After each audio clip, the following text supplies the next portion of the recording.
Ada 5 kejanggalan dalam putusan pengadilan atas nama 8 terpidana pada tahun 2016 dan 2017 kasus Pina Eki. Dengan adanya kejanggalan-kejanggalan tersebut, saya menyimpulkan bahwa yang disidangkan itu adalah skenario. Skenario siapa? Nanti juga akan terungkap. Nah, karena yang disidangkan adalah skenario, maka saya meyakini 8 terpidana yang telah diputus bersalah itu bukanlah pelakunya. Apa saja 5 kejanggalan dalam putusan pengadilan atas nama 8 terpidana itu? Kejanggalan pertama, CCTV. Ya, di dalam putusan pengadilan atas nama 8 terpidana itu ada CCTV. Terlihat dari keterangan saksi Dodi Irwanto dan Gugun Gumilar, di mana mereka telah mengecek CCTV di lokasi kejadian namun belum dibuka. Nah, ini janggal. Kenapa? Karena siapapun manusianya, siapapun orangnya, apalagi seorang anggota polisi, setiap ada peristiwa apapun, apalagi sampai adanya korban meninggal dunia, maka siapapun, apalagi anggota polisi, pasti mencari alat bukti, mencari petunjuk, apapun yang ada di lingkungan sekitar. Mau handphone korban pasti diperiksa untuk mengetahui korban ini orang mana, bagaimana menghubungi orang tuanya, kemudian CCTV di lingkungan sekitar. Adakah CCTV? Apakah di jalan? Apakah di minimarket terdekat? Ataukah di perumahan terdekat? Itu pasti nalurinya itu mencari petunjuk di lingkungan sekitar supaya dapat terungkap korban yang meninggal ini akibat tindakan apa? Akibat apa? Itu. Nah, kalau kemudian dalam keterangan 2 saksi itu, yaitu Dodi Irwanto dan Gugun Gumilar, yang mengatakan bahwa mereka telah mengecek CCTV di lokasi kejadian namun belum dibuka. Karena tidak dibuka CCTV itu, maka ini adalah kejanggalan dalam putusan pengadilan atas nama 8 terpidana. Kejanggalan yang kedua, yaitu barang bukti yang digunakan untuk melakukan tindak pidana tidak dilakukan sidik jari. Apa saja barang bukti yang digunakan untuk melakukan tindak pidana itu tertuang dalam putusan pengadilan atas nama 8 terpidana. Di antaranya adalah 1 batang bambu bulat ukuran 70 cm. Kemudian 3 buah batu ukuran sedang. Kemudian 2 botol aqua kosong bekas miras ciu. Kemudian 1 botol kosong merek Sprite. Kemudian 1 botol kosong Big Cola ukuran kecil. Kemudian 1 buah helm merek Kayete warna merah putih. Kemudian 1 bilah senjata tajam jenis pedang. Nah, semuanya itu tidak dilakukan sidik jari. Kalau tidak dilakukan sidik jari, ini barang bukti digunakan oleh terdakwa siapa? Oleh pelaku siapa? Dari 8 itu. Ya, karena tidak dilakukan sidik jari.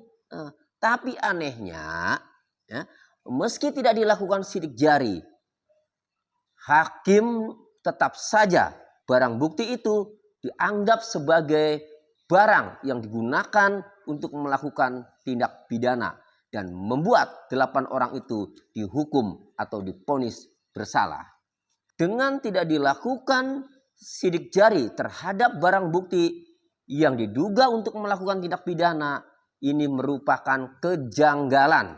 Kejanggalan yang ketiga, sperma yang ditemukan pada lubang kemaluan Pina tidak dilakukan tes DNA. Nah, bagaimana bisa sperma yang tidak dilakukan tes DNA kemudian digunakan sebagai alat bukti untuk menghukum 7 terpidana itu telah melakukan persetubuhan terhadap Pina. Kecuali Saka Tatal, ya, tidak. Bagaimana bisa? Kalau tidak dilakukan tes DNA, ini sperma ini identik. Spermanya siapa dari 7 itu?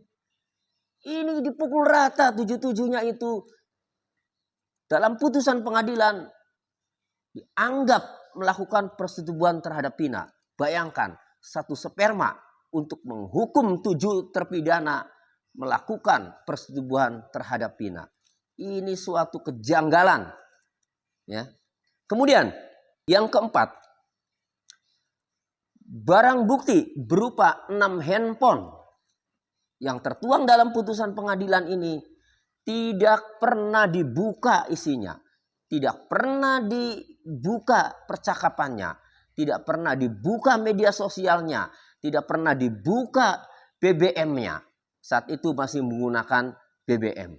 Nah, ini suatu kejanggalan. Ada apa? Kenapa tidak dibuka? Nalurinya seorang penyidik, nalurinya seorang anggota polisi, ketika menemukan korban meninggal dunia, maka yang paling pertama dicari adalah handphonenya untuk mengetahui siapa korban yang meninggal ini. Tinggalnya di mana? Orang tuanya bisa dihubungi tidak? Dengan membuka handphone, mungkin saja keluarga dekatnya, teman dekatnya, atau orang tuanya bisa dihubungi. Atau mungkin saja ada yang mengancam. Atau mungkin saja ada komunikasi terakhir melalui handphone itu jika dibuka. Nah, ini sudah jelas ada 6 handphone yang disita. Tidak dibuka. Ini suatu kejanggalan. Ya. Kemudian, kejanggalan yang kelima. Ini yang masyarakat belum banyak tahu. Kejanggalan nomor 5 ini. Apa itu? Yaitu handphonenya Muhammad Rizky Rudiana atau Eki tidak disita sebagai barang bukti. Bayangkan, handphone korban tidak disita. Padahal katanya Eki adalah korban pembunuhan. Tetapi kenapa handphonenya itu tidak disita? Padahal handphone Eki itu penting untuk dibuka. Untuk mengetahui komunikasi terakhir dengan siapa. Barangkali ada yang mengancam ya, dalam percakapan BBM-nya atau SMS-nya. Atau ada telepon yang masuk terakhir. Kemudian ada BBM grupnya. Barangkali di situ ada ancaman atau ada permasalahan. Ya. Ini tidak disita handphonenya Eki. Ada apa ini? Jangan-jangan kalau handphonenya Eki itu disita, nanti dibuka semua, akan ketahuan, akan terungkap yang sebenarnya. Makanya handphone Eki tidak disita. Dari mana saya mengetahui bahwa handphonenya Eki itu tidak disita sebagai barang bukti? Saya mengetahui dari saksi Liga Akbar. Suatu hari saya pernah ketemu Liga Akbar. Lalu saya tunjukkan putusan pengadilan dan saya bacakan handphone yang ada dalam putusan pengadilan. Yaitu 1. HP merek Samsung warna hitam.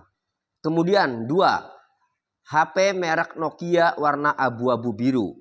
Kemudian yang ketiga, HP merek Samsung warna hitam.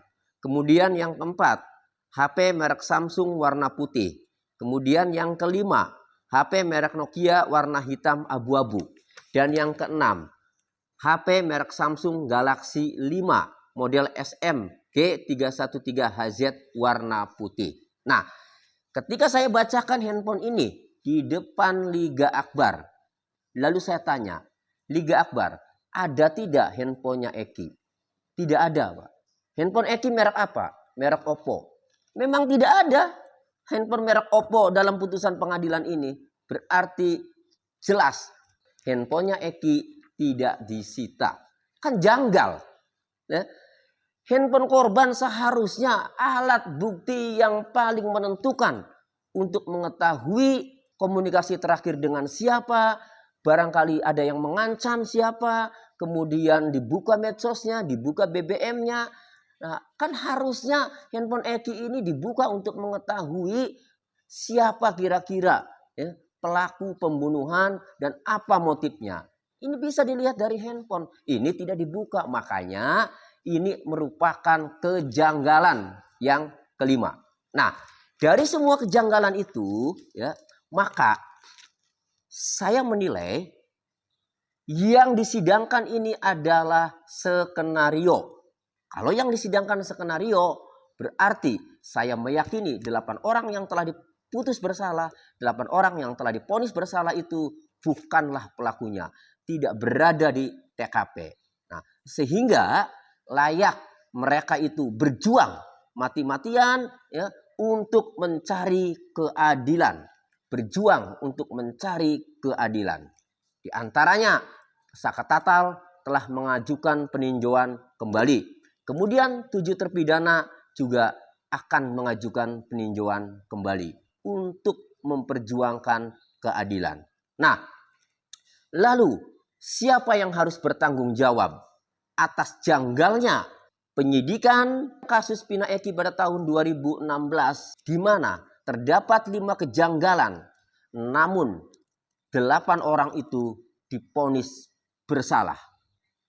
Yang harus bertanggung jawab, 1, yang mengamankan 8 orang itu, yaitu Saudara Ibtu Rudiana. Yang kedua, Kasat Reskrim Polres Cirebon Kota yang menangani saat itu.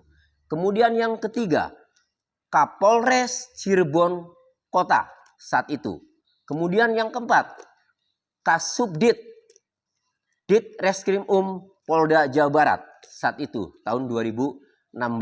Kemudian Direktur Reserse Kriminal Umum Polda Jawa Barat saat itu tahun 2016.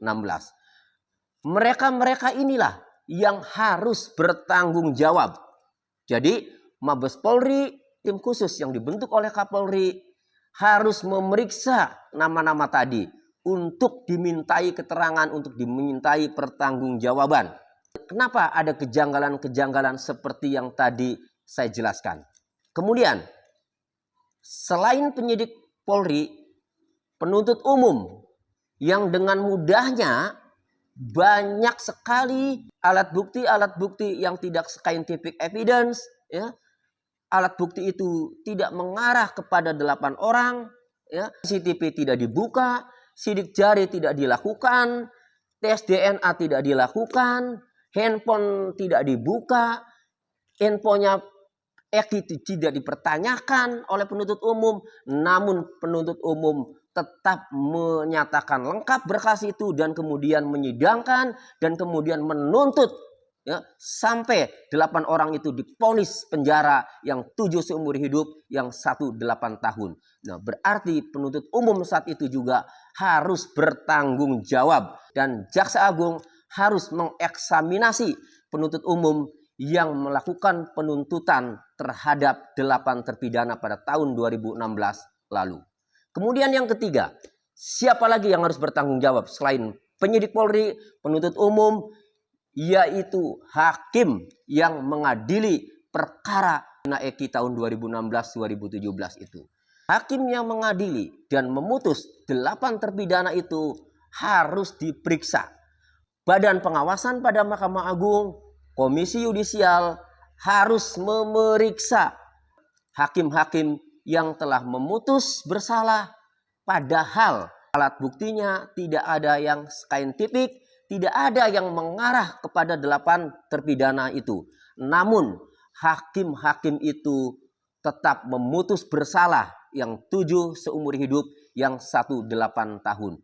Sekali lagi, berarti harus diperiksa semuanya, mulai dari penyidik Polri, jaksa penuntut umum, kemudian hakim yang mengadili dan memutus, sehingga 8 orang itu divonis bersalah dan menderita, yang 1 8 tahun, yang 7 harus menjalani seumur hidup di dalam penjara. Mari ngopi supaya fresh lagi.